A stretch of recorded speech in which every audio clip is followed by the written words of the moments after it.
ఇక నిర్ణయాలు ఏకగ్రీవం.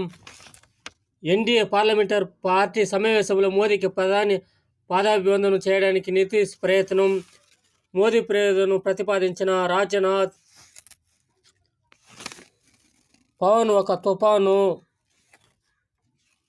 18వ లోక్సభ తొలి సమావేశం 15న న్యూఢిల్లీ. జూన్ 7, 18న లోక్సభ తొలి సమావేశాలు జూన్ 15 నుంచి 22వ తేదీ వరకు జరిగే అవకాశం ఉందని సంబంధిత వర్గాలు వెల్లడించాయి. దక్షిణ భారతదేశంలో తమ కూటమి కొత్త చరిత్ర సృష్టించిందని మోదీ వ్యాఖ్యానించారు. ఆంధ్రప్రదేశ్ చరిత్రలో అతిపెద్ద విజయం లభించిందని చంద్రబాబుతో అన్నారు. జనసేన అధినేత పవనం కాదని తుఫాను అని మోదీ ప్రశంసించారు. ఏకపక్ష నిర్ణయం అయితే 2019లో నిర్ణయం తీసుకోవచ్చని నమ్ముతాము.